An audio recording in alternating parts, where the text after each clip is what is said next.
오늘도 매일의 기도를 통해 하나님께 더 가까이 나오신 여러분을 환영하고 축복합니다. 오늘도 주님과 동행하는 하루 되시기 바랍니다. 주님과 친밀한 교제를 갖는 시간 되시길 기도합니다. 자, 오늘 함께 암송할 말씀입니다. 시편 117편 2절인데요. 함께 할까요? 시작. 우리에게 행하신 여호와의 인자하심이 크시고 여호와의 진실하심이 영원하미로다. 할렐루야. 시편 117편 2절 말씀. 아멘. 참 이게 신기한 게요. 아이들은 이 말씀을 이제 암송시키잖아요. 금방 외웁니다. 네. 근데 우리 어른들도요.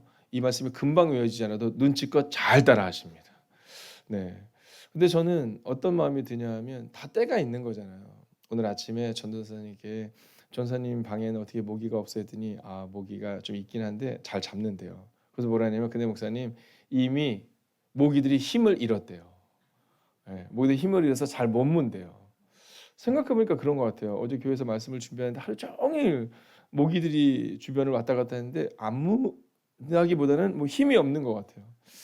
여러분 사단의 힘은 사라지고 정말 성령이 우리 가운데 주신 힘으로 오늘 이겨내기를 주의 이름으로 축원하겠습니다.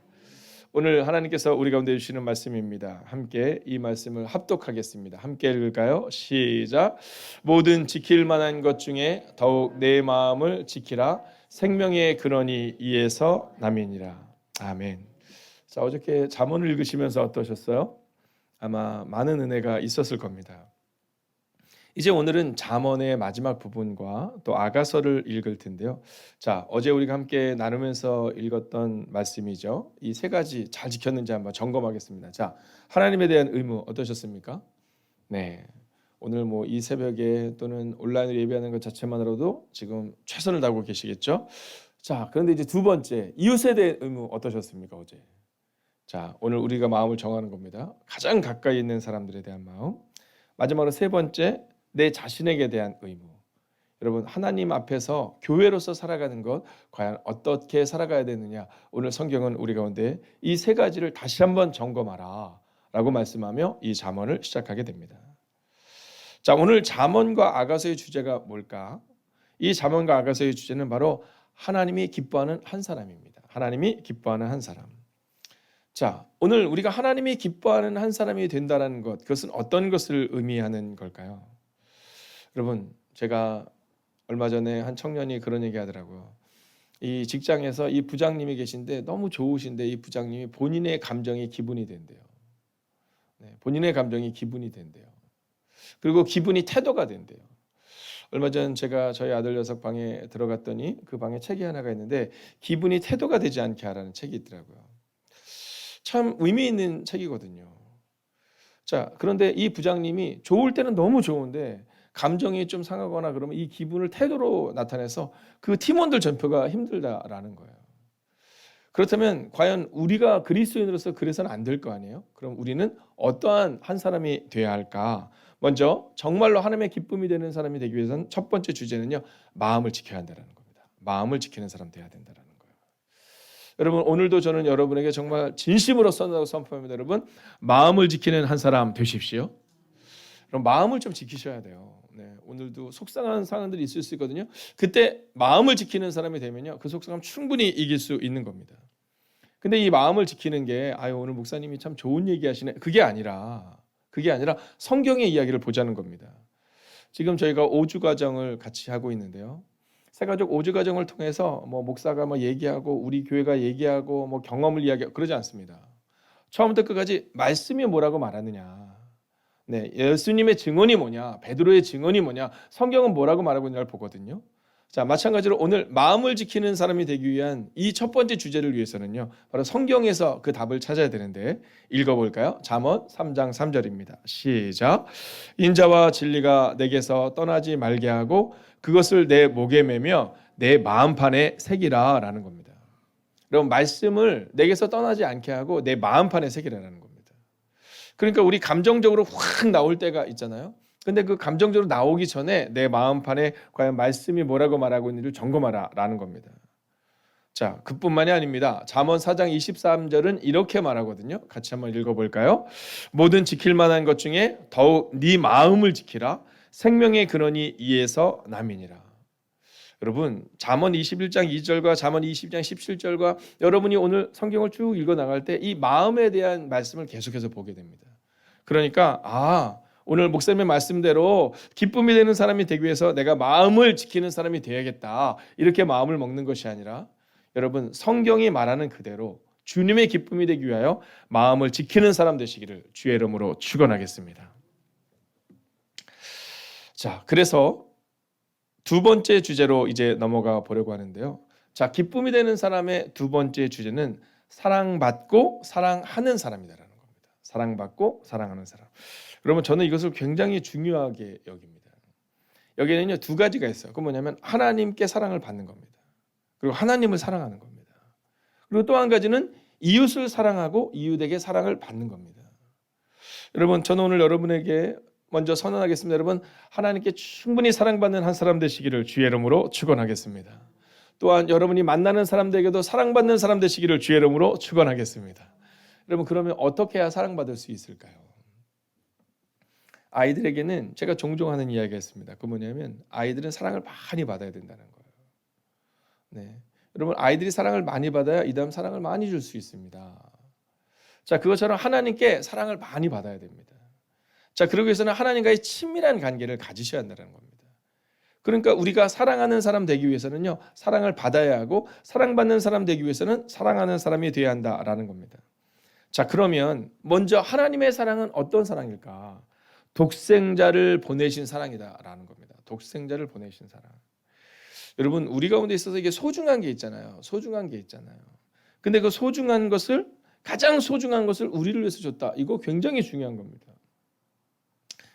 저희 이제 제가 사모님과 이런저런 얘기를 할 때 저희가 꼭 하는 얘기가 있습니다. 뭐냐면 아끼다가 주는 거 이거 좋지 않다라는 거죠. 네. 뭐 과일을 함께 나누더라도, 네, 음식을 함께 나눠도 제일 좋은 거, 제일 좋은 걸 나누면 좋은데 그냥 뭐 아끼고 있다가 나 안 쓸 것 같으니까 다른 사람에게 주는 거, 이거 사실은 우리가 선물을 받으면 알잖아요. 아, 이게 진짜로 그냥 뭐 목사님 네 분께서 별로 의미 없는 거 주시네 이럴 수도 있고, 어떤 거는 이거 참 감사하다 이런 게 있을 수 있거든요. 여러분, 예수님께서 이 땅에 오셨다는 건 뭐냐면 하나님께서 우리 가운데 주실 때 야, 내가 그냥 뭐 이거 너 줄게 이렇게 말씀하는 것이 아니라 하나님께서 가장 소중히 여기는 예수 그리스도를 이 땅에 보내셨다라는 거예요. 여러분, 사랑은 뭐냐면 한계를 넘어서는 게 사랑인 겁니다. 그러니까 하나님이 우리 가운데 주시는 은혜는 뭐냐면 한계를 넘어서는 사랑을 주신 거예요. 그러니까 하나님이 그 넘치는 사랑을 주신 거예요. 그렇기 때문에 우리가 기억해야 되는 것은 뭐냐면 우리가 하나님으로부터 넘치는 사랑을 받았다면 우리도 넘치는 사랑을 흘려보내야 하는 겁니다. 그게 바로 우리가 해야 하는 일이다라는 거죠. 여러분, 그렇기 때문에 이제 두 번째 주제인 사랑받고 사랑하는 사람은 하나님께 사랑을 받고 하나님을 사랑하는 것을 넘어서서 이제 서로에 대한 집중으로 좀 넘어갑니다. 이게 바로 아가서입니다. 이 아가서의 말씀으로 들어가 보면 사람과 사람과의 사랑을 이야기하거든요. 근데 이게 하나님과 사람과의 사이의 사랑을 우리 가운데 보여주고 있는 겁니다. 자, 여러분, 이 사랑받는다는 거, 사랑한다는 거, 이게 참 어렵지만 쉽습니다. 자, 볼까요? 아가서 4장 7절을 같이 한번 읽어보겠습니다. 시작. 나의 사랑, 너는 어여쁘고 아무 흠이 없구나. 여러분, 어떠세요? 너무 감동되지 않으세요? 네, 나의 사랑, 너는 어여쁘고 아무 흠이 없구나. 네, 여러분, 그렇잖아요. 자, 제가 보니까 여기서 막내는 물론 우리 주민이도 있고 또 뭐 어린 친구들도 있지만 우리 집사님 중에 막내인 우리 양남이 집사님을 한번 봅시다. 자, 양남이 집사님께 어떻게 이중성에서 흠이 보여요, 안 보여요? 네, 참 신기한 건 뭐냐면요, 우리 눈에는 흠들이 잘 안 보여요. 신기한 건 남편 눈에만 보입니다. 네. 자, 우리가 나의 사랑, 너는 어여쁘고 아무 흠이 없구나, 이건 뭐냐면 정말 그에게 아무 흠이 없겠었냐라는 거예요. 우리 권사님들이 저한테 우리 젊은 집사님 칭찬을 막 많이 하시거든요. 정말로 흠이 없기 때문에 그럴까? 여러분, 꼭 그렇지는 않을 거라는 겁니다. 흠도 있겠죠. 네. 그렇지만 내가 사랑하는 사람이니까 어여쁘고 아무 흠도 보이지 않고 그냥 사랑스러운 거죠. 여러분, 사람들을 보면 어떤 사람들은요, 교회에서 누구를 보면 자꾸 허물을 들죠. 저 사람은 이게 문제고 이게 문제고. 근데 어떤 사람은 흠을 들추는 것이 아니라 그 흠을 덮어주고 예쁘다 여러분. 예쁘다 하면 예뻐집니다. 그래서 저는 교회에서도 아이들한테 자꾸 지적하는 거 좋아하지 않아요. 네, 넌 이거를 고치고. 신기한 건 뭐냐면 애들도 안다니까요. 제가 주일날 말씀드렸지만 민준이 있잖아요. 1살 이제 2살도 안 됐는데 뭐 흘리면 딱 눈치 봅니다. 자기도 알아요. 이거 흘리면 안 되는 건데. 근데 거기다 대고 너 이거 왜 흘리니가 아니라 옆에서 주워주면 되는 거잖아요. 얼마나 예뻐요, 여러분. 얼마나 예뻐요. 이 시대에 많은 교회들 가운데 유아실이 사라진대요. 여러분, 이건 정말 슬픈 일이지 않습니까? 유아실이 사라진대요. 교회는 점점 많아지는데 성도는 좀 늘어날 수도 있는데 유아실은 사라진다는 거예요. 너무너무 예쁘잖아요. 근데 제가 보니까 주일날 그러니까 한 가지 걱정은 돼요. 민준이 뺨이 닳겠어요. 이 사람 저 사람이 안고 그냥 물고 빨고 막 그냥 예뻐하고 막 닳겠어요. 여러분, 저는 나의 사랑 너는 어여쁘고 아무 흠이 없구나라는 말씀을 보면서 그냥 지나가는 것이 아니라 나는 허물을 들추는 사람인가 아니면 나는 허물을 덮어주는 사람인가. 즉 나는 그 사람에게 하나님께 받은 사랑을 흘려보내서 그 사람도 다른 사람의 흠을 들추는 사람이 아니라 사랑을 주는 사람인가를 점검하는, 여러분 하나님의 기쁨이 되는 사람. 두 번째, 사랑받고 사랑하는 사람 되시기를 주의 이름으로 축원하겠습니다. 자, 이제 마지막 세 번째입니다. 여기까지는 굉장히 좋은 말씀이 쭉 나오잖아요. 네, 근데 이 세 번째 말씀은요 아주 주의해야 될 말씀입니다. 그래서 오늘 온라인으로 예배하는 분들도 한번 해보겠습니다. 자, 한 5초 정도만 할 거거든요. 네, 한번 해볼까요? 자, 뒤로 한번 쭉 늘겠습니다. 시작. 네, 하나, 둘, 셋, 넷, 다섯. 네, 좋습니다. 여러분, 너무 과하지 않은 한도 내에서 하셔야 됩니다. 자, 이제 마지막 기쁨이 되는 사람 세 번째는 뭐냐면요, 작은 여우를 잡는 사람 돼야 됩니다. 작은 여우를 잡는 사람. 여러분, 오늘 성경을 읽다 보면 좋은 얘기만 하지 않습니다. 여러분, 성경이 진리인 이야기는요, 다윗의 좋은 점만을 이야기하지 않고 다윗의 실수도 이야기합니다. 자, 그것처럼 오늘 잠언과 아가서의 공통점으로 나오는 부분이 있는데 그게 뭐냐면 주의하라라는 겁니다. 주의하라. 자, 잠언에서도 네가 죄를 주의하고 너를 유혹하는 것들을 주의하라 계속 말하는데 아가서에서는 이거를 작은 여우를 주의하라 이렇게 말해요. 자, 한번 읽어볼까요? 아가서 2장 15절입니다. 시작. 우리를 위하여 여우 곧 포도원을 허는 작은 여우를 잡으라. 우리의 포도원에 꽃이 피었습니다. 아멘. 여러분, 우리가 교회를 만들어 나갈 때, 또 가정을 만들어 나갈 때, 또는 새벽에 기도의 시간을 만들어 나갈 때, 우리가 이 하나님 앞에서 아름다운 것들을 만들어 나갈 때 작은 여우가 있습니다. 근데 여기서 큰 호랑이, 큰 사자 이렇게 말하잖아요. 작은 여우 이렇게 말합니다. 여러분, 다윗은 실수가 없는 사람처럼 보이지만 다윗이 큰 실수를 저지르죠. 그리고 그 작은 실수로부터 시작해서 그가 살인까지 저지릅니다. 여러분, 솔로몬 마찬가지입니다. 근데요, 이 실수를 보면 누가 봐도 큰 실수가 아닙니다. 다윗이 처음부터 살인을 저지르고 다윗이 처음부터 큰 죄를 저지르는 게 아니라 아주 작은 것부터 시작합니다. 자, 우리가 잘 아는 사사기 중에 가장 많은 부분을 할애하고 있는 사람이 삼손이죠. 여러분, 이 삼손은요 정말 하나님을 알지 못하는 사람들도, 기독교에 대해 관심이 없는 사람들도 잘 알고 있는 사람입니다. 근데요, 그는 나실인이었거든요. 근데 그가 처음부터 큰 죄를 저지르지 않아요. 여인의 꼬임에 넘어갑니다. 그리고 자기의 비밀을 발설합니다. 여러분, 작은 여우, 이 작은 여우 하나가 바로 그의 삶을 전부를 무너뜨린 겁니다. 목사님, 오늘 아침부터 은혜만 주셔야지 왜 그러시나요? 라고 생각할 수 있지만 제가 해야 하는 일은 성경을 성경대로 선포하는 거죠. 여러분, 오늘도 여러분이 삶을 살아갈 때 작은 여우가 자꾸 올 거예요. 그것은 어떨 때는 감정적일 수 있습니다. 네, 어쩔 때는 작은 유혹일 수도 있고요. 또 어쩔 때는 작은 분냄일 수도 있습니다. 이 작은 여우를 잡지 않으면 우리의 포도원이 무너진다라는 거예요. 그래서 오늘 여러분 이 말씀을 기억하시면서 오늘 은혜 받았다로 돌아가는 것이 아니라 오늘은 경각심을 가지고 돌아가는 겁니다. 깨어서 기도하는 겁니다. 오늘 나를 허물어뜨리는 작은 여우는 뭘까? 어제를 돌아보는 겁니다. 어제 나는 어떤 부분 때문에 무너졌었나? 여러분, 이 말씀을 기억하며 우리는 마음을 정하는 겁니다. 선포하겠습니다. 말씀 위에 하루를 세우는 주님의 기쁨 되는 하루를 사십시오. 여러분, 작은 여우를 무너뜨리시고 작은 여우를 축출해내시고 그렇게 살아가는 겁니다. 여러분, 오늘 하루 마음을 지키는 거예요. 말씀 위에서 마음을 지키는 겁니다.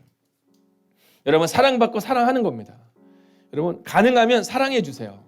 여러분, 가능하면 허물을 들추지 마세요. 덮어주세요. 네, 그 사람이 기독교인이든 아니든 상관없습니다. 덮어주세요. 그리고 가장 중요한 거, 관계를 하는 작은 여우를 주의하셔야 됩니다. 여러분, 그렇게 말씀 위에 하루를 세우는 하루를 살아내셔야 됩니다. 여러분, 기도할까요? 이렇게 기도합시다. 하나님이 기뻐하는 한 사람 되기를 원하는데 관계를 하는 작은 여우를 주의하며 오늘 말씀 위에 서서 마음을 지키며 세우는 하루 될 수 있게 해달라고 이 시간 말씀 붙들고 합심으로 기도하겠습니다. 살아계신 아버지 하나님, 오늘도 우리가 주님을 기대하며 나아갑니다. 하나님이 기뻐하는 한 사람 되기를 원합니다. 관계를 하는 작은 여우를 주의하며 말씀 위에 세우는 하루가 될 수 있기를 원합니다. 하나님, 우리는 종종 넘어지고 자빠지고 낭망합니다. 그 이유는 단순하고 명료합니다. 하나님의 기뻐하는 한 사람이 되는 것을 잃어버리기 때문입니다. 하나님, 오늘도 관계를 하는 작은 여우를 주의하며 말씀 위에 세우는 하루를 살아갈 수 있도록 오 주님 역사하여 주시옵소서. 오 주님, 오늘도 우리가 주님을 향하여 기도하며 나아갑니다. 아버지, 우리의 믿음을 허는 것들을 우리가 깨기 위하여 이 자리에 나왔습니다. 하나님, 말씀 위에 세우는 하루를 살아내기 위하여 이 자리에 나왔습니다. 오 주님, 오늘도 우리 가운데 오시고 우리 가운데 역사하여 주셔서 하나님, 관계를 하는 작은 여우와 같은 감정과 상황에 넘어지는 인생이 아니라 말씀 위에 세우는 하나님의 거룩한 백성을 될 수 있도록 오 주님 역사하여 주시옵소서. 오 주님, 오늘도 주님을 바라며 나아가는 주의 거룩한 백성을 되게 하여 주시옵소서. 주님, 하나님, 오늘도 주님이 기뻐하는 한 사람 되기를 원합니다. 오늘 하루를 살아갈 때 관계를 하는 작은 여우를 주의하며 말씀 위에 세우는 하루를 살아내는 하나님의 사람들 되게 하여 주셔서 오늘 하루가 하나님의 기쁨이 되는 하루로 살아가는 하나님의 거룩한 백성들, 여우로 인하여 포도원을 무너뜨리는 사람들이 아니라 말씀을 붙들고 하루를 세워나가는 하나님의 거룩한 백성들과 그들의 삶이 되기를 성부와 성자와 성령의 이름으로 간절히 축원하옵나이다. 아멘. 첫 번째, 90일 성경 통독 32일차. 하나님이 기뻐하시는 한 사람이 되게 하소서.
두 번째, 오늘도 올바른 기준을 갖기 원합니다.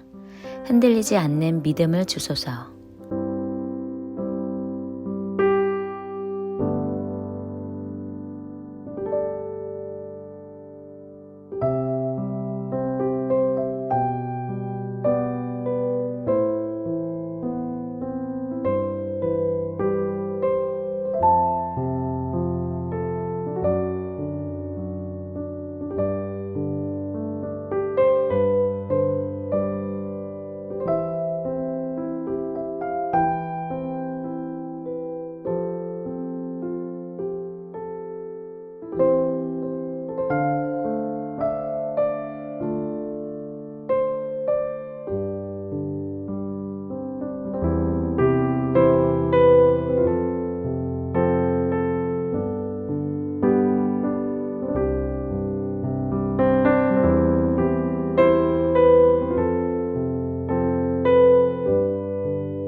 세 번째, 전쟁 가운데 있는 나라들을 위해 기도합니다. 긍휼히 여기셔서 속히 전쟁이 그치게 하시고 평화와 회복을 허락하소서.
네 번째, 나를 주님의 믿음의 자녀로 온전히 선택하심에 감사합니다.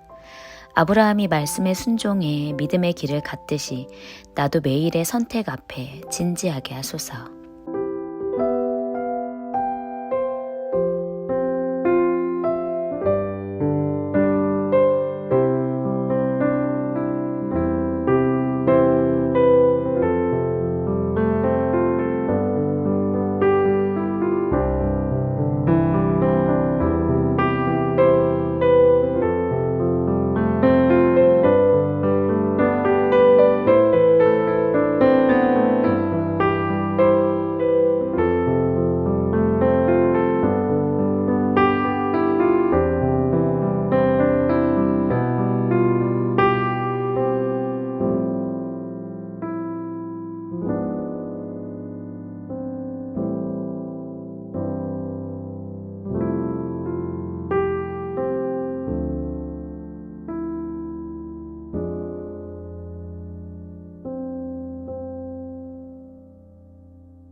다섯 번째, 오늘도 나 중심에서 벗어나 아버지 중심의 하루가 되게 하소서.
17장.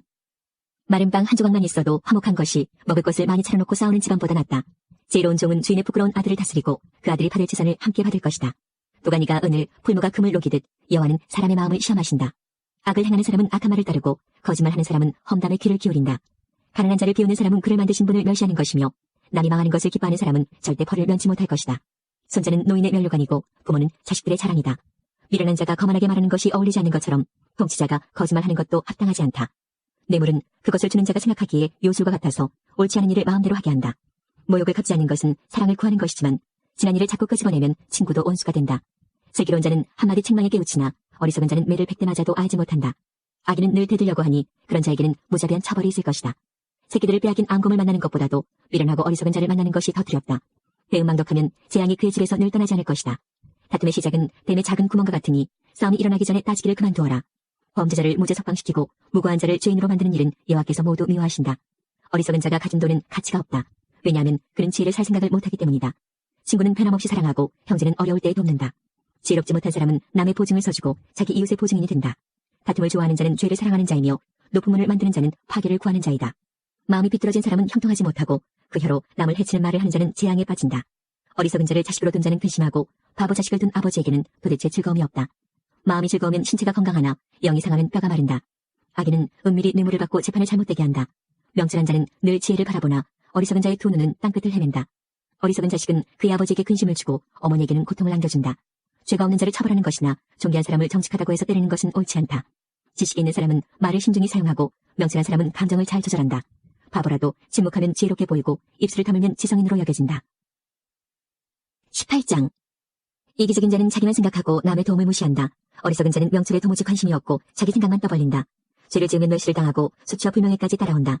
사람의 말은 깊은 물과 같고 지혜의 샘은 쉬지 않고 흐르는 시내와 같다. 범죄자 편을 들어서 무고한 사람을 죄 있다고 재판하는 것은 옳지 않다. 어리석은 자의 입술은 분쟁을 일으키고 그의 입은 매를 자초한다. 어리석은 자의 입은 그를 파멸로 이끌고 그의 입술은 자기에게 올무가 된다. 고자질은 맛있는 음식 같아서 마음 깊이 남는다. 자기 일을 게을리하는 자는 멸망하는 자의 형제이다. 여호와의 이름은 강력한 망대 같아서 그리로 피하는 의인은 안전하다. 보자들의 재물은 자기들에게 요새와 같다. 저들은 재물이 자기들을 보호해 줄 거라고 믿는다. 마음의 교만은 멸망의 선봉장이요 겸손은 존귀의 앞잡이다. 듣기 전에 대답하는 자는 미련하여 수치를 당한다. 사람의 영이 병을 이기게 하는데 영이 상하면 어떻게 할 수 있을까? 명철한 자의 마음은 지식을 얻고 지혜자의 귀는 지식을 찾는다. 선물을 주는 자는 그 앞길이 열려서 중요한 사람 앞으로 나아가게 될 것이다. 재판에서 원고의 말이 옳은 듯해도 피고가 오면 사정이 달라진다. 제비를 뽑아 분쟁을 해결하고 서로 싸우는 둘 사이를 판결할 수 있다. 모욕을 당한 형제의 마음은 요새보다 정복하기 어렵고 다툼은 요새의 빗장같이 마음을 닿게 한다. 말은 음식이 배를 채워주는 것처럼 그 영혼을 만족시킨다. 곧 입술의 바른 말이 사람을 만족시킨다. 혀는 살리기도 죽이기도 하는 힘을 가졌으니 혀를 놀리기 좋아하는 자는 그 대가를 받을 것이다. 아내를 찾은 자는 행복을 찾은 자요 여호와께 은총을 입은 자이다. 가난한 자는 긍휼을 구하나 부자는 거만하게 말할 뿐이다. 친구인 척하는 자도 많지만 어떤 친구는 형제보다 낫다. 19장. 흠없이 행하는 가난한 사람을 입술이 사악하고 어리석은 사람에게 비길 것인가? 지식 없는 열심은 위험하고 조급히 일을 처리하면 그르친다. 자기의 미련 때문에 망하고서도 마음으로 여호와를 원망한다. 부유하면 친구가 많지만 가난한 사람의 친구는 그를 버린다. 거짓 증인은 처벌을 면치 못하고 거짓말을 내뱉는 자 역시 벌을 피하기 어렵다. 너그러운 사람에게는 은혜를 구하는 자가 많고 선물을 주는 자에게는 누구나 가까이 가려 한다. 가난하면 친척들도 멀리하니 친구들이야 말할 것도 없다. 사정해도 친구들은 달아날 뿐이다. 지혜를 얻는 자는 자기를 사랑하는 자이며 명철을 귀히 여기는 자는 형통할 것이다. 거짓 증인은 처벌을 면치 못하고 거짓말을 내뱉는 자도 망할 것이다. 어리석은 자의 사치가 옳지 못하듯 종이 주인을 다스리는 것도 옳지 못하다. 슬기로운 사람은 쉽게 화내지 않으며 허물을 덮어주어 자신의 영광으로 삼는다. 왕의 노함은 사자의 부르짖음 같고 그의 은총은 풀에 내리는 이슬 같다. 어리석은 아들은 그 부친을 망하게 하고 다투는 아내는 계속 떨어지는 빗방울과 같다. 집과 재물은 부모에게서 상속받지만 슬기로운 아내는 여호와께서 주신다. 게으름은 사람을 깊은 잠에 빠지게 하고 게으른 사람은 굶주린다. 교훈에 순종하는 사람은 자기 생명을 지키나 말씀대로 살지 않는 사람은 죽을 것이다. 가난한 자에게 베푸는 일은 여호와께 빌려드리는 것이니 그분이 후하게 보상하신다. 아직 희망이 있을 때에 자식을 징계하여라. 그가 망할 때까지 내버려 두지 마라. 성미가 조급한 사람은 화를 자초하여 건져주어도 또 같은 잘못을 저지른다. 조언을 듣고 교훈에 순종하여라. 그러면 마침내 지혜롭게 될 것이다. 사람의 마음에는 많은 계획이 있지만 결국 여호와의 뜻대로 성취된다. 사람이 바라는 것은 변함없는 사랑이다. 거짓말을 하는 것보다는 가난함이 낫다. 여호와를 경외하면 형통하고 만족감을 얻으며 재난을 피한다. 게으른 사람은 손을 밥그릇에 얹고도 자기 입에 집어넣기를 귀찮아한다. 거만한 자를 매질하여라. 그러면 미련한 자가 깨닫게 될 것이다. 명철한 자를 책망하여라. 그러면 그가 지식을 얻을 것이다. 자기 아버지를 구박하고 자기 어머니를 쫓아내는 자식은 수치와 부끄러움의 자식이다. 내 아들아, 교훈을 듣지 않으면 결국 너는 지식의 말씀에서 벗어날 것이다. 악한 증인은 법을 비웃고 악인의 입은 죄를 물마시듯 한다. 징계는 거만한 자들을 위한 것이요 매는 어리석은 자들에게 필요한 것이다. 20장. 포도주를 마시면 우쭐해지고 독주를 마시면 싸움질을 한다. 이것들에 빠진 자는 지혜가 없다. 왕의 진노는 사자의 부르짖은 것 같고 왕을 화나게 하면 생명을 잃는다. 다툼을 피하는 것은 영예로운 일이나 미련한 자는 조급히 싸우려 든다. 게으른 사람은 농사철에 챙기지를 않으니 추수 때 거두려고 해도 거둘 것이 없다. 사람의 마음에 세운 계획들은 깊은 물과 같지만 명철한 사람은 그것도 알아챈다. 사람들은 저마다 자기가 신실하다고 하지만 누가 신실한 사람을 찾을 수 있을까? 의인은 흠없는 삶을 살고 그의 후손들은 복되다. 판사 자리에 앉은 왕은 죄인을 한눈에 알아본다. 나는 마음이 깨끗하다. 나는 정결하여 죄가 없다고 주장할 사람이 있겠는가? 정확하지 않은 저우추나 되들은 여호와께서 미워하신다. 아일지라도 그 행동으로 자신들의 깨끗함과 옳음을 나타낸다. 듣는 귀와 보는 눈은 모두 여호와께서 만드셨다. 잠자기를 좋아하면 가난해진다. 깨어있어라. 그러면 쌓아둘 양식이 생길 것이다. 물건을 살 때는 이것도 별로군요, 저것도 별로군요라고 하지만 산 다음에는 자기가 산 물건을 자랑한다.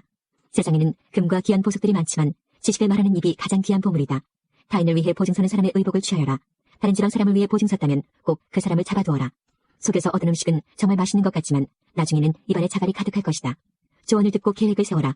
전쟁을 하려면 지혜로운 조언을 들어라. 수다쟁이는 비밀을 노설하니 피하여라. 자기 부모를 저주하는 자의 등불은 캄캄한 중에 꺼질 것이다. 일확천금은 결과적으로 복이 되지 아니한다. 내가 이 모욕을 갚으리라고 말하지 말고 여호와를 기다려라. 그러면 그분이 너를 구원해 주실 것이다. 속이는 저울치는 여호와께서 미워하신다. 부정확한 저울들도 좋아하지 않으신다. 사람의 가는 길을 여호와께서 인도하시니 사람이 어찌 자기 앞길을 알랴. 조급하게 이것을 주님께 바치리라고 서원하면 나중에 후회할 수 있다. 지혜로운 왕은 죄인을 분별해내니 탈곡게 그들을 돌리는 것과 같다. 여호와의 등불이 사람의 영을 비추니 그것이 사람의 마음속을 드러낸다. 왕은 변하지 않는 사랑과 신실함으로 강대해지고 사랑을 통해 왕위가 견고해진다. 젊은이의 영광은 그 힘이지만 노인의 영광은 백발이다. 상처를 입히도록 때려야 죄를 저지를 생각을 안 하고 매질은 마음속까지 청소한다. 21장. 왕의 마음이 여호와의 손안에 있다. 그분은 자기 원하시는 대로 물길처럼 그 마음을 바꾸신다. 사람의 모든 행위가 자기에게 옳게 여겨져도 여호와께서는 마음을 살피신다. 의로운 생활이 형식적인 제사보다 여호와를 기쁘시게 한다. 거만한 두 눈과 교만한 마음, 악인의 형통한 것 등은 모두 하나님의 뜻에 어긋난다. 부지런한 자의 계획은 부유하게 만들지만 조급한 행동은 궁핍함만 가져온다. 거짓된 혀로 모은 재산은 흩어지는 수증기 같고 죽음을 불러오는 함정이다. 악인은 난폭하게 굴다 다친다. 왜냐하면 저들은 올바르게 살려 하지 않기 때문이다. 범죄자의 길은 비뚤지만 죄 없는 자의 행동은 곧다. 옥상 한 구석에 사는 것이 다투는 여인과 함께 집에 사는 것보다 낫다. 악인은 늘 범죄할 궁리를 하니 그 이유까지 무자비하게 희생시킨다. 거만한 자가 처벌을 당하면 미련한 자가 지혜를 얻고 지혜자가 교훈을 받으면 지식을 얻는다. 의로우신 분은 악인의 집을 주목하시고 악인을 멸망시키신다. 가난한 자의 부르짖음에 귀를 막으면 자기가 부르짖을 때에 응답을 받지 못할 것이다. 은밀하게 건네준 선물은 노를 풀게 하고 옷에 숨겨 전달된 뇌물은 화를 그치게 한다. 법을 올바로 시행하면 의인은 기뻐하고 악한 자는 두려워한다. 명철한 자의 길에서 떠난 자는 죽은 자들 가운데 이를 것이다. 쾌락을 좋아하는 자는 궁핍해지고 술과 기름을 탐하는 자는 결코 부자가 되지 못한다. 악인은 의인을 구하기 위해 주어지고 사기꾼은 정직한 자를 구하기 위해 산될 것이다. 따지고 바가지 긁는 아내와 함께 사는 것보다 사막에 홀로 사는 것이 낫다. 지혜 있는 자의 집에는 귀한 보배와 기름이 있으니 어리석은 자는 가진 모든 것을 삼켜버린다. 의롭고 신실하게 사는 사람은 형통하고 번창하고 영예를 얻는다. 지혜로운 사람은 용사가 지키는 성을 공격하여 저들이 의지하는 요새를 허물어버린다. 자기 입과 혀를 지키는 사람은 재난에서 자신을 지킨다. 교만하고 거만한 사람을 비웃는 자라고 부르니 이는 그가 아주 거만하게 행동하기 때문이다. 게으름뱅이는 손으로 일할 생각은 안 하고 꿈만 꾸다 죽고 만다. 어떤 사람은 하루 종일 욕심만 부리지만 의인은 아낌없이 베푼다. 악인의 재물은 가증한데 악한 동기로 바치는 경우라면 더욱 그렇다. 거짓증인은 망하고 그의 말을 듣는 자도 영원히 망할 것이다. 악인은 뻔뻔스럽게 행동하지만 정직한 사람은 신중히 행동한다. 여호와를 거스르는 것은 그 어떤 지혜, 통찰력, 계획으로도 성공하지 못한다. 전쟁을 대비하여 말을 준비해도 승리는 여호와께 달려있다. 22장. 명예가 많은 재물보다 귀하고 좋은 평판이 금은 부하보다 훨씬 낫다. 부자와 가난한 자가 섞여 사니 여호와께서 그들 모두를 만드셨다. 슬기로운 사람은 위험을 보면 피하나 미련한 자는 제 발로 들어가 화를 당한다. 사람이 겸손히 여호와를 경외하면 재물과 영예와 생명을 얻는다. 사악한 사람의 길에는 도처에 가시와 함정이 있지만 자기를 지키는 자는 그런 것들을 피한다. 아이에게 올바른 길을 가르쳐라. 그러면 늙어서도 그 길을 떠나지 않을 것이다. 부자는 가난한 자를 다스리고 빚진 자는 구워준 자의 종이다. 악을 행하는 자는 재난을 거두고 그런 자의 분노는 쇠약해진다. 남을 동정하는 사람은 축복을 받으리니 가난한 자와 자기 음식을 나누기 때문이다. 거만한 자를 쫓아내어라. 그러면 분쟁과 다툼과 모욕이 그칠 것이다. 정결한 마음을 사랑하는 자, 그 말이 은혜로운 자는 왕의 친구가 될 것이다. 여호와의 눈은 지식 있는 자를 지키시나 사기꾼의 말은 패하게 하신다. 게으른 사람은 사자가 밖에 있으니 길거리에 나가면 죽을 것이다라고 말한다. 장녀의 입은 깊은 구덩이와 같으니 여호와의 진노를 받는 자는 그곳에 떨어질 것이다. 어린이의 마음에는 미련이 담겨있다. 징계의 채찍으로 때리면 없앨 수 있다. 자기 재산을 늘리려고 가난한 자를 학대하는 자와 부자에게 뇌물을 바치는 자는 모두 가난에 떨어질 것이다. 아가 1장. 솔로몬이 지은 최고의 노래입니다. 감미로운 당신과의 입맞춤을 원해요. 그것은 당신의 사랑이 포도주보다 달콤하기 때문입니다. 당신의 향긋한 그 내음, 당신의 이름은 부어놓은 향수 같아요. 아가씨들이 당신을 사랑하는 것도 이상한 일이 아니지요. 나를 빨리 데려가주세요. 나를 당신의 침실로 데려가주세요. 오 왕이시여. 우리는 당신을 즐거워하고 기뻐합니다. 우리는 포도주보다 달콤한 당신의 사랑을 노래합니다. 아가씨들이 당신을 사랑하는 것은 당연하지요. 예루살렘 딸들이여, 내가 비록 계달의 장막처럼 검지만 솔로몬의 휘장틀처럼 아름답습니다. 내가 햇볕에 타서 검을지라도 나를 업신여기지 마세요. 오빠들 성화에 못 이겨 포도원을 지키느라 내 포도원은 소홀히 하였습니다. 사랑하는 당신이여, 어디서 양떼를 치시는지, 대낮에는 어디서 양떼를 쉬게 하시는지 말해주세요. 내가 왜 얼굴을 가린 여인같이 당신 친구들의 양떼들 사이에서 당신을 찾아 헤매야 합니까? 가장 아름다운 아가씨, 그대가 알지 못하겠거든 양떼가 걷는 길들을 따라가세요. 그리고 목동들의 천막들 곁에서 그대의 어린 염소들을 놓아 기르세요. 내 사랑, 그대는 파라오가 끄는 병거의 준마같소. 따은 머리채에 살짝 가려진 그대의 두 볼과 보석을 들이운 그대의 목이 아름답소. 우리가 그대에게 은을 박은 금목걸이를 만들어주겠습니다. 왕이 자기 침상에 누울 때 나의 향유가 향내를 풍기네. 내 사랑은 풍요하는 모략 주머니 같네. 나의 사랑은 엥게디 포도원에서 취한 고베라 꽃송이들 같네. 아, 내 사랑, 그대는 아름다워. 아, 얼마나 아름다운지. 그대 두 눈은 비둘기 같소. 아, 나의 애인, 당신은 멋져. 오, 당신은 정말 멋져. 우리의 침대는 푸른 풀밭이라네. 우리 집 들보는 백향목, 우리 집 석가래는 전나무라네. 2장. 나는 샤론의 꽃 골짜기 백합화. 아가씨들 중에 내 사랑은 가시나무들 중에 한 송이 백합화. 남자들 중에 나의 사랑은 삼림 속의 한 그루 사과나무. 나 그대 그늘에 앉아 즐기네. 그대 열매는 내 입에 달구나. 그가 나를 연회장으로 데리고 가네. 내 위에 펄럭이는 깃발 같은 그대 사랑. 사랑 때문에 병든 이 몸, 건포도로 기운을 푹 돋아주세요. 사과로 새 힘을 주세요. 그대 왼팔에 나를 눕혀 오른팔로 나를 안아주네. 예루살렘 아가씨들이여, 내가 노로와 들사슴으로 당신들에게 부탁합니다. 제발 내 사랑이 원할 때까지 깨우지 마세요. 제발 내 사랑을 깨우지 마세요. 아, 내 애인의 목소리, 산을 뛰어올라 언덕을 넘어 그가 오시네. 나의 애인은 노로와도 같고 어린 수사슴과도 같네. 아, 저기 우리 벽 위에 서서 창문을 통해 들여다보시네. 창살들을 통해 엿보시네. 나의 애인이 내게 말씀하시네. 내 사랑이여 일어나시오. 내 어여쁜 자여 이리 오시오. 자, 이제 겨울도 지났고 비도 오지 않소. 땅 위에는 꽃들이 피어나고 새들이 지저귀는 시절이 왔소. 땅에서 비둘기 짝 찾는 소리가 들리지 않소. 무화과 나무에는 열매가 달리기 시작했고 이제 막 새싹이 돋는 포도나무들은 그 향긋한 냄새를 풍긴다오. 내 사랑이여 일어나시오. 내 어여쁜 자여 내게로 오시오. 바위 틈에 숨은 나의 비둘기, 벼랑에 숨은 나의 비둘기여, 그대 얼굴을 보여주오. 그대 목소리를 들려주오. 그대 목소리는 달콤하고 그대 얼굴은 아름다워. 우리를 위해 여우떼를 잡으세요. 포도원을 망치는 여우 새끼들을. 왜냐하면 우리 포도원 나무들이 이제 막 싹을 내기 시작했기 때문입니다. 내 애인은 나의 것, 나는 그대의 것. 그가 자기 양떼를 백합화 꽃밭에서 먹이시네. 산들바람이 불고 땅거미가 지기 전 나의 애인이여 돌아오세요. 저 거친 언덕에서 뛰노는 노루와 어린 수사슴같이. 3장. 밤이면 밤마다 침상에서 내 마음에 사모하는 자를 찾네. 찾고 찾았으나 찾지 못하였네. 불렀으나 대답이 없네. 이제 일어나 도성의 거리와 광장으로 나가서 내 사랑을 찾으리라. 내가 그를 찾았으나 찾지 못하였네. 순찰다니는 야경꾼들이 나를 발견했네. 당신들 내 사랑을 보셨나요? 그들을 지나치자마자 내가 사랑하는 사람을 찾았네. 내가 그를 붙잡아서 내 어머니의 집으로 데리고 왔네. 나를 임신한 바로 그 방으로 데리고 왔네. 예루살렘 아가씨들이여, 내가 노루와 들사슴으로 당신들에게 부탁합니다. 제발 내 사랑이 원할 때까지 깨우지 마세요. 제발 내 사랑을 깨우지 마세요. 마치 연기 기둥같이 요향과 향료 냄새를 풍기며 광야에서부터 올라오는 것은 무엇입니까? 보세요. 그것은 솔로몬이 타고 오른 가마랍니다. 이스라엘 용사 60명이 호위하네요. 다 칼을 잡은 전쟁에 능숙한 용사들. 각자 옆구리에 칼을 차고 밤중에 어떤 폭동이라도 막을 준비를 하였네요. 솔로몬 왕은 레바논의 목재로 자기가 탈 가마를 만들었습니다. 그 기둥들은 은으로, 바닥은 금으로 만들었습니다. 그 의자에는 자줏빛 천을 깔고 내부는 예루살렘 아가씨들이 예쁘게 수놓았습니다. 시온의 아가씨들이여, 나와서 면류관에 쓴 솔로몬 왕을 보세요. 그의 결혼식 날, 그의 마음이 설레던 날, 그의 모친이 그의 머리에 씌워진 면류관이 그 머리에 있네요. 4장. 아, 그대는 아름다워, 정말 아름다워. 가리게 넘어 그대의 두 눈은 비둘기 같고 그대 머리는 길라산에서 내려오는 염소떼 같아. 그대 이는 털을 깎고 목욕시킨 흰 양떼들 같아. 각기 짝을 이로 하나도 홀로 된 것이 없네. 그대 입술은 홍색 실 같아. 그대 입은 아름다워라. 가리개 너머로 보이는 그대 두 뺨은 쪼개놓은 석류 반쪽 같아. 그대 목은 빼어나게 아름다워서 용사들의 방패 1000개를 두려고 건축한 다윗성 망대 같아. 그대의 두 젖가슴은 새끼 사슴 한 쌍 같아. 백합화 꽃밭에서 풀을 뜯는 쌍둥이 노루 같아. 산들바람이 불고 땅거미가 지기 전 나는 모략산으로 유향 언덕으로 가리라. 나의 사랑이여, 그대는 정말 아름다워. 그대에게는 흠 하나 없네. 나의 신부여, 레바논에서 나와 같이 갑시다. 아마나산 꼭대기에서, 스닐산 정상에서, 헤르몬산 꼭대기에서 내려오시오. 사자굴에서, 표범들이 들끓는 산에서 내려오시오. 나의 누이, 나의 신부여, 그대가 내 마음을 훔쳤소. 그대 눈짓 한 번에 그대 보석 목걸이에 그만 반했소.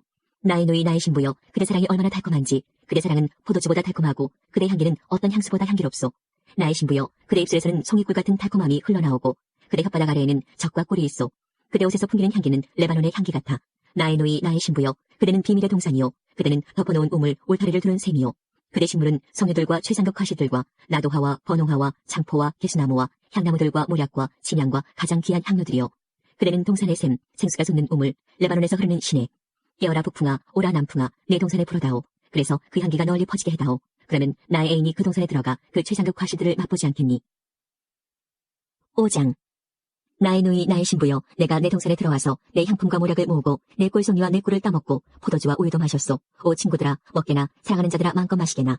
나는 잘지라도 마음은 깨었네. 나의 애인이 문 두드리는 소리. 나의 누이 내 사랑 내 비둘기 내 완전한 자여, 그대 문 좀 열어주오. 내 머리가 이슬에 젖었고 내 머리털도 밤이슬에 촉촉하오. 난 옷을 벗었어요. 다시 입어야 하나요? 난 발을 씻었어요. 다시 흙을 묻혀야 하나요? 나의 사랑하는 자가 문틈으로 자기 손을 들이미시네. 내 심장이 그분 때문에 두근거리네. 일어나 나의 사랑하는 자를 위해 문을 열었네. 내 두 손에서 모략이 뚝뚝 떨어지네. 모략의 집이 떨어지는 손으로 문고리를 잡았네. 내 사랑하는 자를 위하여 문을 열었으나 내 사랑하는 이는 떠나고 없네. 그가 가시다니 내 마음이 무너지네. 내가 그를 찾았으나 찾지 못했네. 그를 불렀으나 대답이 없네.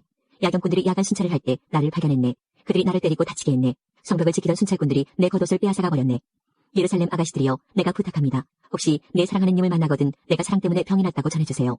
여자들 중에서 가장 아름다운 아가씨, 그대 애인이 다른 남성들보다 나은 것이 무엇이죠? 그대 애인이 무엇이 남달라 우리에게 그렇게 부탁하지요? 나의 애인은 건강하고 불구스름하여 다른 이들보다 뛰어나답니다. 그의 머리는 정금 같고 그의 머리털은 곱슬곱슬하고 검기가 까마귀 같아요. 그의 두 눈은 우유로 모독한 물가의 비둘기 같고 보석처럼 박혔어요. 그의 두 볼은 향기를 토하는 향료박 같고 그의 입술은 모략을 떨어뜨리는 백합화 같답니다. 그의 두 팔은 황옥이 박힌 황금 방망이 같고 그의 몸은 청옥으로 장식한 빛나는 상아 같아요. 그의 두 다리는 정금받침에 세운 대리석 기둥 같고 그의 모습은 레바논 같고 백향목처럼 멋지답니다. 그의 입은 달콤하게 그지없어요. 그의 모습은 정말 멋져요. 이분이 저의 애인이랍니다. 예루살렘 아가씨들이여, 이분이 저의 친구랍니다. 6장. 여인들 중에 가장 아름다운 아가씨여, 그대 애인은 어디로 갔나요? 어디로 가셨는지 우리가 그대와 함께 그를 찾을 것입니다. 나의 애인은 자기 동산 향기로운 꽃밭으로 내려갔을 거예요. 동산에서 양떼를 먹이고 백합화를 모으러 갔을 테지요. 나는 내 애인의 것, 나의 애인은 나의 것, 그가 백합화 가운데서 양떼를 먹이네. 나의 사랑, 그대는 비르사같이 아름답고 예루살렘같이 사랑스러우며 깃발들을 날리는 군대처럼 당당하오. 그대의 두 눈을 내게서 떼시오. 그대의 눈이 나를 삼킬 듯하오. 그대 머리털은 길라앗에서 내려오는 염소떼 같소. 그대 이는 새로 목욕한 양떼 같소. 모두 짝이 있고 하나도 홀로 있지 않소. 가리개 넘어 그대의 두 뺨은 쪼개놓은 석류 반쪽 같소. 왕후가 60명, 후궁이 80명, 궁녀들은 셀 수도 없이 많지만 나의 비둘기, 나의 완전한 자는 오직 하나뿐. 그 모친의 외동딸이자 그녀를 낳은 자의 청이하는 자. 아가씨들은 그녀를 보고 복되다 하고 왕후나 후궁들도 모두 그녀만 칭찬하네. 새벽빛같이 솟아오르고 달처럼 아름답고 해같이 빛나며 길을 높이던 군대같이 당당한 이 사람은 누구인가? 포도나무 숲에 내려가 골짜기에 새움이 텄는지 포도나무에 싹이 돋았는지 석류꽃이 피었는지 보고자 했더니 나도 몰래 그가 어느새 내 백성의 귀한 병거에 나를 태우네. 술라미 아가씨여, 제발 돌아오세요. 당신이 보고 싶으니 제발 돌아오세요. 어찌하여 그대들은 두 줄로 늘어선 무희들을 보듯 술라미 아가씨를 바라보고자 하오. 7장. 오 귀한 분의 딸이여, 신발을 신은 그대 두 발이 어찌나 아름다운지. 그대의 멋진 두 다리는 보석 세공인이 공들여 만든 보석 같소. 그대 배꼽은 혼합 포도주를 가득 채운 둥근 잔이며 그대 허리는 백합화로 둘러싸인 밀집단 같소. 그대 두 젖가슴은 두 새끼 사슴 노루한 쌍 같소. 그대 목은 상아망대 같고 그대 두 눈은 헤스본 바드라빛 문 곁의 연못 같구려. 그대 코는 다마스커스를 향한 레바논 망대 같소. 그대 머리는 갈멜산 같고 그대 치렁거리는 머리채는 자주빛 벽걸이 윤단 같소. 왕은 그대 치렁거리는 머리채에 마음이 빼앗겼다오. 오 내 사랑, 그대는 정말 아름답고 그대는 정말 매혹적이오. 그대 키는 종려나무같이 장대하고 그대 젖가슴은 포도송이들 같구려. 난 종려나무에 올라 그 열매를 잡으리라고 혼자 말했소. 그대 젖가슴이 포도송이들 같다면 그대 숨결의 향기는 사과와 같다오. 그대 입은 최상급 포도주 같고 그 포도주는 술술 흘러 입술과 이 사이로 흘러가오. 나는 내 애인 것, 그가 나를 사모하네. 나의 사랑이여, 우리 시골에 가서 마을에서 한밤을 지내요. 우리 일찍 포도원 들로 나가 포도나무에 싹이 돋았는지 꽃잎이 피었는지 석류꽃이 피었는지 살펴봐요. 거기서 그대에게 내 사랑을 드리겠어요. 합한 채가 그 향기를 바라고 우리 문 앞에는 온갖 먹음직한 것들이 있어요. 그것들은 모두 내가 당신을 위해 준비한 것들. 햇것이 묵은 것만큼 많아요. 8장. 그대가 내 어머니의 젖을 먹고 자란 형제라면 밖에서 내가 그대를 만나 입맞추어도 아무도 날 멸시하지 않을 것을. 나는 그대를 모셔서 내 어머니의 집으로 인도하고 싶어요. 어머니는 나를 가르치셨지요. 나는 그대에게 향기로운 포도주, 곧 내 석류즙을 마시게 하고 싶어요. 그대 왼손에 나를 눕혀 그대 오른손으로 나를 안네. 예루살렘 아가씨들이여, 제발 부탁하니 우리가 바라기까지 깨우지 말고 흔들지 말아주세요. 자기 애인에게 기대어 광야에서 올라오는 저 사람은 누구입니까? 사과나무 아래서 내가 그대를 깨웠지. 그곳에서 그대 어머니가 그대를 잉태하였고 거기서 그대를 낳은 분이 해산의 진통을 가졌었지. 나를 옥새같이 그대 마음에 두세요. 나를 도장같이 그대 팔에 새기세요. 사랑은 죽음같이 강하고 그 질투는 무덤같이 끈질기니 그 사랑은 불꽃처럼 강력한 불길처럼 타오르네. 사랑은 바닷물로 끌 수 없고 강물로도 어림없네. 자기 재산을 전부 들여 사랑을 구한들 멸시만 잔뜩 받을 것 아닌가. 우리에겐 아직 젖가슴이 없는 어린 노이가 있어요. 누군가 청혼하면 우리는 무엇을 해야 할까요? 노이가 성벽이라면 우린 그녀 위에 은으로 망대를 세울 것입니다. 그녀가 문이라면 백향목 널판으로 그녀를 두를 것입니다. 나는 성벽, 내 젖가슴은 망대랍니다. 그래서 나는 그대 보시기에 만족을 줄 거예요. 솔로몬에겐 바알 하몬의 포도원 하나가 있었네. 그는 자기 포도원을 빌려 농사짓는 농부들에게 열매를 갖는 대신 각기 은 1000세겔씩 바치게 했네. 내 포도원은 내 마음대로 할 수 있답니다. 오 솔로몬이시여, 1000세겔은 당신 것, 200세겔은 농부들 목. 동산에 있는 그대여, 내 친구들이 그대 목소리를 들으니 나 또한 듣게 하오. 나의 사랑하는 이시여, 빨리 오세요. 향나무 우거진 산들을 달리는 노루나 젊은 수사슴처럼 달려오세요. 하나님께서 우리의 기도에 영광 받으셨습니다. 이제는 우리의 삶을 통해 하나님의 영광이 되시기 바랍니다.